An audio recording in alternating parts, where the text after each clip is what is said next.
हिंदी में यूपीएससी की तैयारी से संबंधित प्रोग्राम्स को देखने के लिए सब्सक्राइब करें study IQ IAS Hindi. Hello दोस्तों, स्वागत है आप सबका स्टडी IQ में।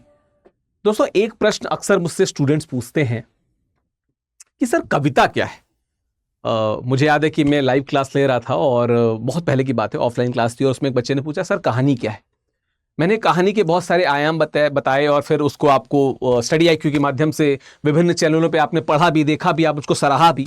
लेकिन आज एक नया प्रश्न जो कई बार आपके दिमाग में आया होगा और नहीं आएगा तो आज आप समझ लेंगे कि कविता क्या होती है, किसे कहते हैं कविता। वास्तविक अर्थों में अगर मैं हिंदी साहित्य का स्टूडेंट हूं या मैं हिंदी साहित्य पढ़ाता हूं तो मेरे हिसाब से कविता क्या होनी चाहिए, मैं आपके लिए भी कह रहा हूं, अपने लिए भी कह रहा हूं। आज हम उसको बात करेंगे और देखेंगे, समझेंगे कविता के उन आयामों को, और कोशिश ये करेंगे कि कुछ वीडियोस के माध्यम से हम कविता के हर आयाम तक पहुंच सकें।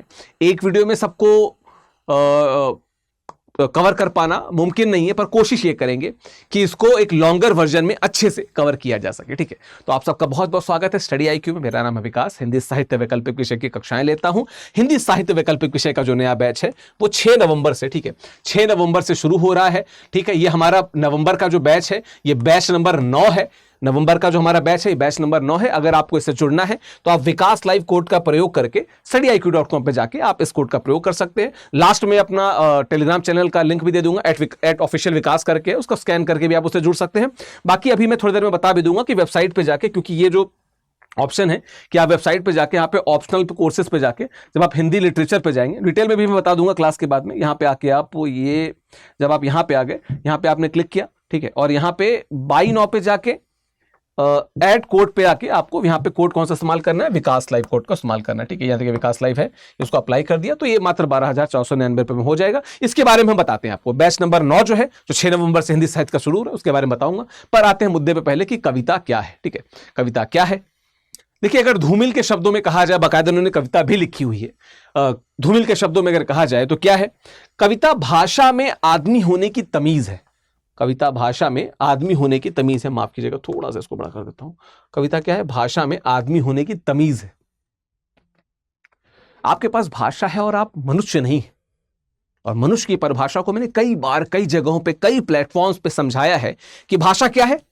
भाषा मनुष्य होने की तमीज है, आदमी होने की तमीज है। भाषा के द्वारा अगर आदमी बनने की कोशिश करते हैं उसकी तमीज है। ये धूमिल के शब्दों में, और बड़ी अच्छी इन्होंने डिफाइन किया, बहुत अच्छे तरीके से परिभाषित किया है। मुझे नहीं लगता इससे बेहतर कोई परिभाषा हो सकती थी। खैर, इसको अगर पढ़ेंगे तो क्या है, कविता क्या है। कविता कोई पहनावा है, कुर्ता पजामा है, ना भाई ना। कविता शब्दों की अदालत में मुजरिम, ठीक है, क्या कहते हैं, जो शब्दों की अदालत में मुजरिम के कटघरे में खड़े बेकसूर आदमी का हलफनामा है। बेकसूर आदमी का मैं नुक्ता लगाता जा रहा हूं क्योंकि कई बार कुछ ऐसे फॉन्ट होते हैं जो नुक्ते को एक्सेप्ट नहीं करते हैं।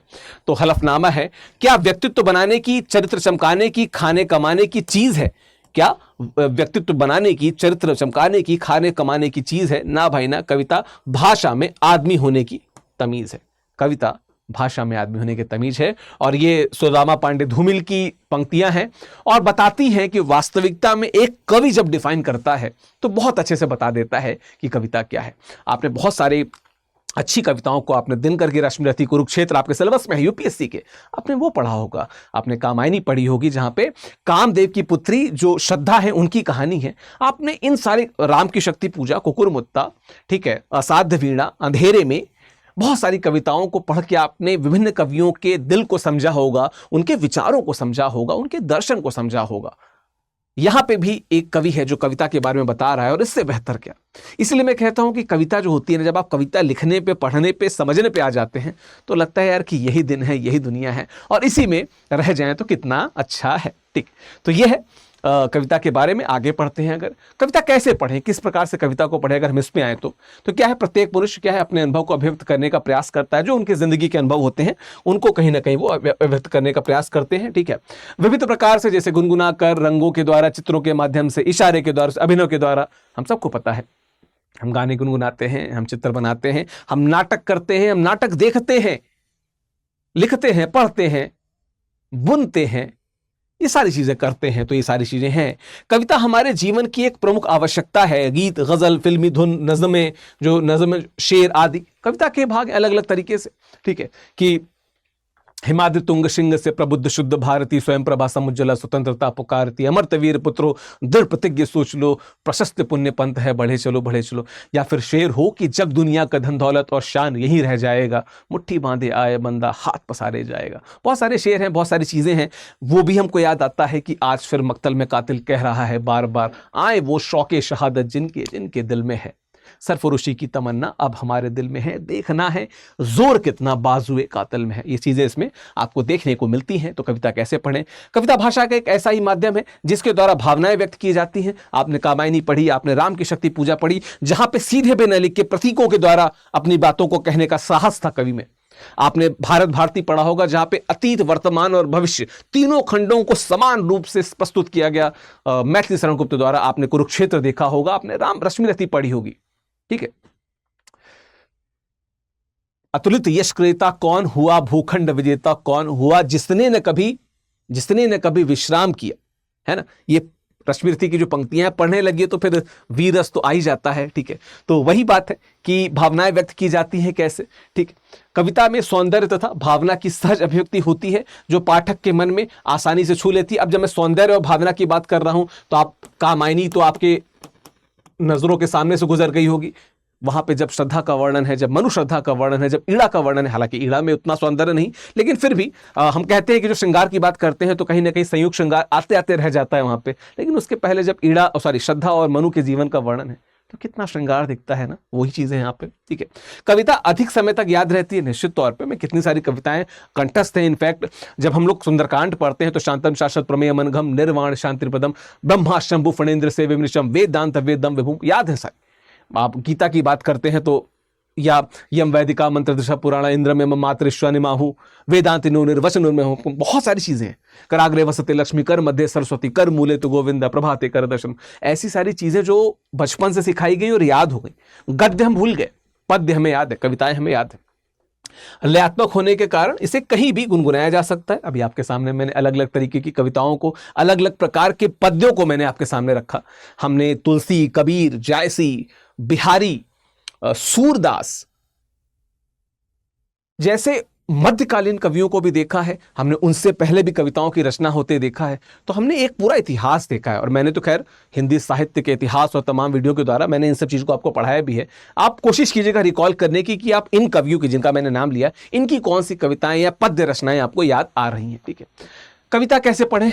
अब जैसे केदारनाथ सिंह की कविता है, मेरे बहुत प्रिय कवि हैं। ठीक है। अभी कुछ दिन पहले जब इनका जन्मदिन था तो मैंने एक सोशल मीडिया पे इनसे लिखित एक कविता को गा के भी रिसाइट करके भी डाला था। बहुत अच्छा रिस्पॉन्स मिला था। और इत्तेफाक से कविता आपके सामने है भी कि उसका हाथ अपने हाथ में लेते हुए मैंने सोचा दुनिया को हाथ की तरह गर्म और सुंदर होना चाहिए था। उसका हाथ अपनी हाथ में लेते हुए मैंने सोचा कि दुनिया को उसके हाथ की तरह ही गर्म और सुंदर होना चाहिए था। कितने अच्छे भाव हैं, कितने अच्छे तरीके से अभिव्यक्त किए गए। ये होती है बड़े कवि की खूबी। ठीक है। बड़े कवियों की खूबी यही होती है कि चंद लफ्जों में दिल उतार के रख देते हैं। जिसे कहते हैं ना कि स्याही, जिसे कहते हैं स्याही पूरे कागज में उतर जाए और वो दर्द, उसको पढ़ के वो दिल, आपके जो दर्द है, जो खुशी है, जो आनंद है, वो आपके दिल में आ जाए, तो वो है कविता और वो है कवि। ठीक है। कविता का स्वरूप क्या है? कविता साहित्य की सबसे प्राचीन विधा है। हिंदी साहित्य का इतिहास देखेंगे तो शुरुआत में आपको पद्य ही दिखेगा। वो तो 1850 के बाद जब भारतेंदु युग आता है तो भारत में गद्य का विकास होता दिखता है। वेस्ट में भी आप लूसी ग्रे से लेके तमाम जॉन कीट्स, बीबी शेली, मिल्टन, सबको जब आप पढ़ेंगे तो आपको क्या मिलेगा? सिर्फ पद्य मिलेगा। गद्य को तो नामो निशान नहीं दिखता है, पर पद्य का जो स्वरूप है वो बहुत विशाल रहता है। वही बात है। ठीक है। प्राचीन भारतीय ग्रंथों की रचना कविता में ही हुई। आप ऋग्वेद को देख लीजिए, आप सामवेद, अथर्ववेद को देख लीजिए, आप रामायण को देख लीजिए, आप रामचरितमानस को देख लीजिए, सब पद्य के में ही लिखे गए, गद्य में नहीं लिखे गए। ठीक है। प्राचीन संस्कृत ग्रंथों में कहा गया है कि शब्दार्थो सहितो काव्यम, शब्द अर्थ लिए हुए जब आप लय के साथ किसी छंद की रचना करते हैं तो वो काव्य के रूप में परिणत होता है, ऐसा कहा गया है। और वो आपको पहले भी देखने को मिलता था, अब भी देखने को मिलता है। ठीक है। आचार्य रामशुक्ल जी कहते हैं कि हृदय की मुक्ति की साधना के लिए मनुष्य की वाणी जो शब्द विधान करती आई है उसे क्या कहते हैं? कविता कहते हैं। हालांकि शुक्ल जी के हमेशा से नेचर रहा है कि कुछ कुछ चीज़ों को थोड़ा सा जो चीज़ें स्पष्ट तरीके से कही जाती हैं उसको थोड़ा सा कॉम्प्लिकेट कर देते हैं, पर इसमें कोई दो राय नहीं कि अगर हिंदी साहित्य के अच्छे समीक्षकों की बात की जाए तो शायद टॉप 2-3 में तो हमेशा ही शुक्ल जी रहेंगे। अब 2-3 खेमे हैं, कुछ लोग द्विवेदी जी को पसंद करते हैं, कुछ लोग क्या कहते हैं आचार्य शुक्ल को पसंद करते हैं, कुछ लोग ऐसे हैं जो दोनों को ही नकार के किसी और की तरफ जाते हैं, पर निश्चित तौर पर शुक्ल जी का महात्म्य बहुत ज़्यादा है। तो वो क्या कहते हैं कि हृदय की मुक्ति की साधना के लिए, हृदय जिसको पढ़ने से मुक्त भावना से, मुक्त भाव से आकाश में टहलने लगे, उसे हम क्या कहते हैं? उसे हम कविता कहते हैं। वही बात शुक्ल जी कहते हैं। कविता का स्वरूप अगेन आचार्य रामचंद्र शुक्ल क्या कहते हैं कि कविता से क्या है? मानव भाव की रक्षा होती है। कविता की प्रेरणा से मनोवेगों का प्रवाह फूट पड़ता है। कविता की प्रेरणा से मनोवेगों का क्या होता है? प्रवाह फूट पड़ता है। तात्पर्य यह है कि कविता मनोवेगों को जागृत करने का क्या है? उत्तम साधन है। कविता क्या है? हमारे मन के जो आवेग हैं, जो मन की जो भावनाएं हैं, उनको जागृत करने का क्या है? बहुत ही उत्तम साधन है। आचार्य हजारी प्रसाद द्विवेदी ने क्या कहा कि कविता का लोक प्रचलित अर्थ क्या है? वह वाक्य है जिसमें भावावेश हो, कल्पना हो, पद लालित्य हो तथा प्रयोजन की सीमा समाप्त हो चुकी हो। दो विद्वान, अभी थोड़ी देर पहले मैंने शुक्ल जी द्विवेदी जी का नाम लिया, दोनों के आपके जो मत हैं आपके सामने हाजिर हैं। आपके ऊपर है कि आप किस मत को लेते हैं। मैं अभी भी धूमिल जी के साथ में हूं कि आदमी होने की जो तमीज है वही क्या है? कविता है। बाकी तो महान विद्वानों का भी पूरा क्या कहते हैं इज्जत है, बिल्कुल उनकी अपनी बातें अपनी जगह पे, पर एक या दो शब्दों में कविता को सारे अर्थों को आपके सामने प्रस्तुत कर देना ही धूमिल जी से भी हमने सीखा। बाकी ये विद्वान है, समीक्षक है, इन्होंने अपने अपने तरीके से कविता को डिफाइन किया है। ठीक है, कविता का स्वरूप क्या है? कविता में भाव तत्व की प्रधानता होती है निश्चित तौर पे, क्योंकि जब हम लोग यूपीएससी में व्याख्या करते हैं तो हम शिल्प पक्ष भी देखते हैं, भाव पक्ष भी देखते हैं। शिल्प पक्ष भाव पक्ष दोनों देखते हैं, ये बात आपको क्लियर होनी चाहिए। तो भाव पक्ष तो होता ही, और जिन भी कवियों की बात कर लीजिए, हो सकता है बहुत सारे कवियों में आपको शिल्प पक्ष थोड़ा कमजोर दिखे या न दिखे, मतलब थोड़ा बहुत तो दिखेगा ही, एकदम से तो किसी में नहीं दिखेगा, ऐसा नहीं कि एकदम से गायब ही किसी में, लेकिन भाव पक्ष सब में दिखेगा। क्योंकि कुछ समाज सुधारक हैं, कुछ बाय डिफॉल्ट कवि हैं, सबने रचनाएं अपने दिल से की हैं, तो भाव पक्ष तो दिखेगा। हाँ, ये जरूर है कि कुछ में आपको शिल्प पक्ष थोड़ा ज्यादा दिखेगा, क्योंकि उन्होंने बाकायदा समय लेके पिरो के हर एक बिंदु पे काम किया है। जैसे आप तुलसीदास जी की बात कर सकते हैं, जैसे आप बिहारी जी की बात कर सकते हैं। ठीक है, कल्पना के मिश्रण से सौंदर्य चित्रण को कविता में सहज और ग्राह्य बनाया जा सकता है। तो कल्पना के मिश्रण से बहुत अच्छा उदाहरण है, अभी हम जो हमारा बैच है उसमें हम कामायनी कर रहे हैं। कामायनी को अगर आप देखेंगे तो कामायनी में क्या है? कामायनी में क्या बताते हैं? कामायनी में ऐतिहासिक तत्व भी है, अभी इस पर मैंने वीडियो किया है, पिछला जो वीडियो इस पे ही है। कामायनी में ऐतिहासिक तत्व भी है, और कामायनी में कल्पना भी है, और कल्पना के बहुत सारे पुट हैं, उसको हमने बाकायदा पॉइंट दर पॉइंट लिखा भी है। तो क्या है कि कामायनी में क्या है? कल्पना भी है, कामायनी में क्या है? ऐतिहासिकता भी है। तो कल्पना के मिश्रण से हमने क्या किया? कविता को सहज और ग्राह्य बनाए, इसीलिए, वरना सिर्फ ऐतिहासिकता होती तो कहीं और हम चले जाते, पर चूंकि कल्पनाशीलता भी है, कल्पना भी उसमें इंक्लूडेड है, तो हम चिंता सर्ग से लेके आनंद सर्ग तक मन और श्रद्धा के साथ साथ चलते हैं और हिमालय कैलाश तक पहुंचते हैं, और हम भी उस आनंद के भागी बनते हैं। उस आनंद मूलक शांत रस को भी हम महसूस करते हैं, जिसे हम कामायनी का अंगी रस कह सकते हैं। ठीक है, कविता में चिंतन अथवा विचारों की जटिलता नहीं होती है। अब ये है अलग बात कि कुछ ऐसी कविताएं आपको मिलेंगी जहां पे आपको कुछ जटिल विचार दिख जाएंगे, पर शायद अगर आप कवि के मनोभावों से परिचित हों तो वो विचार आपको उतने जटिल नहीं लगेंगे। अगर आप कवि के मनोभावों को समझ सकें कि किस हिसाब से, किस समाज में, किस भावों को लेते हुए, किस रस को अंगिरस मानते हुए कविता ने रचना लिखी है, तो आप निश्चित तौर पे आप समझ जाएंगे। ठीक है, फिर क्या है? कविता की शब्दावली गद्य से विशिष्ट होती है, निश्चित तौर पे, तभी तो वो पद्य है, वरना तो फिर गद्य हो जाता। पद्य क्यों है? कि विशिष्ट शब्द है, शब्दों का जो प्रयोग है बहुत सोच समझ के, बहुत ईमानदारी के साथ किया जाए, वो है। ठीक है, लयात्मकता तो बहुत जरूरी है, हालांकि कुछ जगहों पे, कुछ प्रगीतों में आपको लयात्मकता नहीं भी दिखेगी। आजकल की जो कविताएं हैं, बेसिकली 1960 के बाद बहुत सारी कविताएं ऐसी आई जहां पे आपको लयात्मकता नहीं दिखेगी, लेकिन लयात्मकता नहीं दिखते हुए भी एक लय होती है जो हर कविता में पाई जाती है। हो सकता है उसमें तुकबंदी ना दिखे, हो सकता है उसमें आपको ताल ना दिखे, लेकिन आपको लयात्मकता दिखेगी। ठीक है, और शब्दों का संयोजन पाठक के हृदय को क्या होता है? सहज छू जाता है। इस प्रकार से शब्दों को पिरोया जाए कि वो बात आपके दिल तक उतर जाए, दिल में आ जाए। ठीक है, बहुत सारी रचनाएं हैं। हिंदिया में बू रहेगी जब तलक ईमान की, तख्त लंदन तक चलेगी तेग हिंदुस्तान की, सिंहासन हिल उठे राजवंशों ने भ्रिकुटी तानी थी, बूढ़े भारत में भी आई फिर से नई जवानी थी, चमक उठी सन 57 में वो तलवार पुरानी थी, खूब लड़ी मर्दानी वो तो झांसी वाली रानी थी।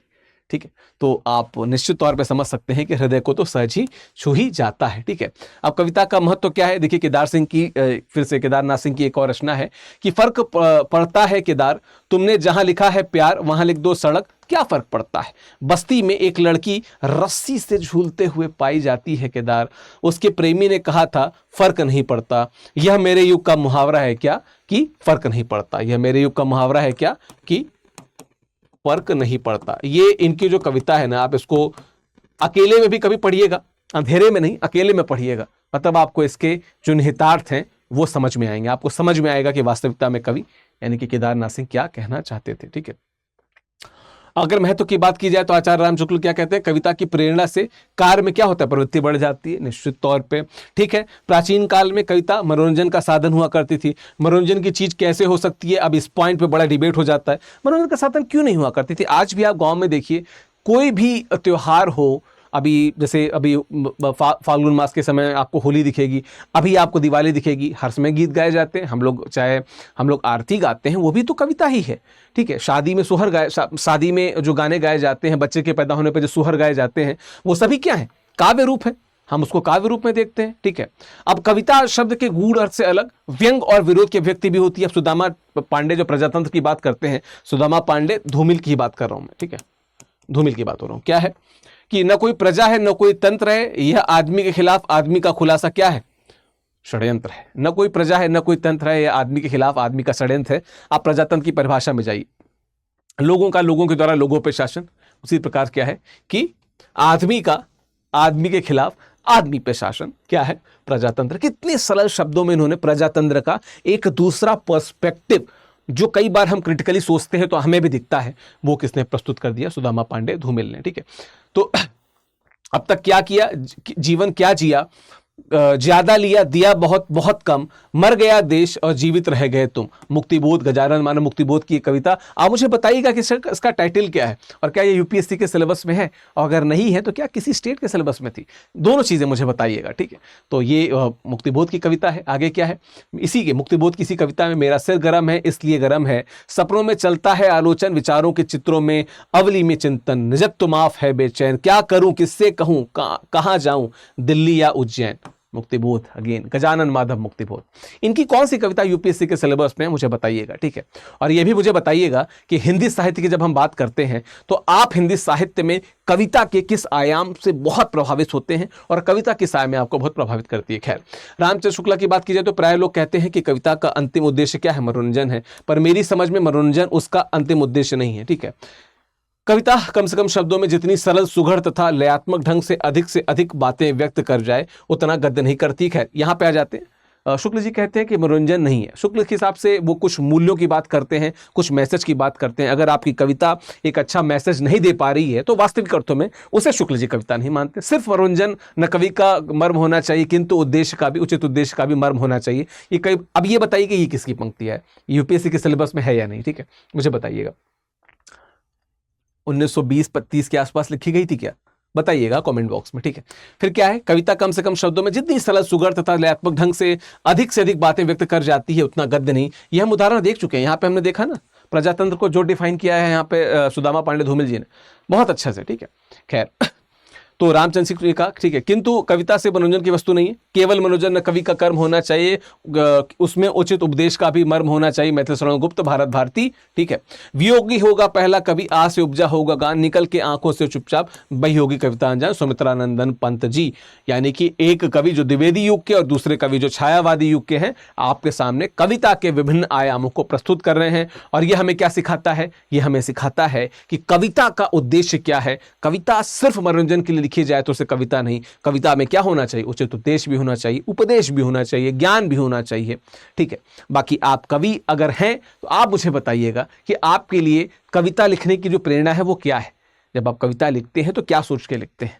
बाकी हिंदी साहित्य वैकल्पिक विषय का जो बैच नंबर 9 है, ठीक है, जो बैच नंबर 9 है वो 6 नवंबर से शुरू हो रहा है। ठीक है, ये नवंबर का बैच है जो 9वां बैच है। studiiq.com पे विजिट करके विकास लाइव कोड का प्रयोग करेंगे तो मैक्सिमम डिस्काउंट आपको मिलेगा। ठीक है, दोपहर 1 बजे का बैच है। इस बैच की कुछ जानकारी मैंने बताई थी। ठीक है, बाकी मैं बताता चलूं, ये मेरा टेलीग्राम चैनल है। ठीक है, @ऑफिशियल विकास करके, तो स्कैन करके आप ऐसे जुड़ सकते हैं, वरना आप टेलीग्राम पे सर्च करेंगे तो यूपीएससी बाय विकास, @ऑफिशियल विकास इसका नाम है, पर वो आपको वहां पे मिल जाएगा। ऐट लगाना भूलेंगे, ऐट लगा के ऑफिशियल विकास डालेंगे तो आपको मिल जाएगा वहां पे। बाकी मैं बता रहा था कि आप क्या करेंगे, studiiq.com पे जाके जब यहाँ पे आप विकास लाइव कोड का प्रयोग करेंगे हिंदी लिटरेचर ऑप्शन में, तो आपको मैक्सिमम डिस्काउंट देखिए यहाँ पे मिल रहा है 12,499 का मिल रहा है। बाकी आप हमारे किसी और फाउंडेशन बैच से भी जुड़ना चाहते हैं, मान लीजिए, ठीक है, किसी और बैच से भी जुड़ना चाहते हैं, ठीक है, किसी और भी हमारे बैच से जुड़ना चाहते हैं, तो आप क्या है, जैसे आप UPSC foundation batch P2I live पे गए हिंदी बैचेस में, ठीक है, आप इस बैच में जाके, ठीक है, आप इस बैच में जाके एक्सप्लोर कोर्सेज में यहाँ पे क्लिक करेंगे। ठीक है, और यहाँ पे भी आप हमारे जैसे फाउंडेशन बैच या मान लीजिए P2J फाउंडेशन बैच से आप जुड़ना चाहते हैं, ठीक है, आपको क्या करना है, बाई नाउ पे आप जाएंगे। ठीक है, बाई नाउ पे जाके आपको क्या करना है, यहाँ पे ऐड प्रोमो कोड पे जाएंगे, अप्लाई पे जाएंगे, यहाँ पे आप कोड अप्लाई करेंगे, क्या, विकास लाइव, या VIKAS LIV विकास लाइव कोड अप्लाई करेंगे, आपको ये मात्र 26,999 रुपये में मिल जाएगा। तो हर जगह पे आपको दिवाली ऑफर की रौनक दिखेगी, StudyIQ के ऑप्शनल्स में भी और StudyIQ के P2I फाउंडेशन बैच में। बाकी ये मेरा टेलीग्राम चैनल है, आपको स्कैन करके इस टेलीग्राम चैनल से जुड़ सकते हैं। बाकी आपका दिन शुभ हो, ऑल द वेरी बेस्ट। ये दिवाली का जो सीजन अभी चल रहा है, कोशिश ये कीजिए कि अपने जिंदगी के उद्देश्य को इतना मजबूत कर लीजिए कि कोई भी विपत्ति हो, कोई भी अंधेरा हो, वो आपको डिगा ना पाए। बाकी उजाला आ गया है, StudyIQ में जुड़ने के बाद उजाला और आ जाएगा। आप सफलता की तरफ आगे बढ़ें, आपका क्या कहते हैं, शरीर स्वस्थ रहे, आप मन से खुश रहें। बाकी all the best, thank you. Hindi में यूपीएससी की तैयारी से संबंधित प्रोग्राम्स को देखने के लिए सब्सक्राइब करें StudyIQ IAS हिंदी।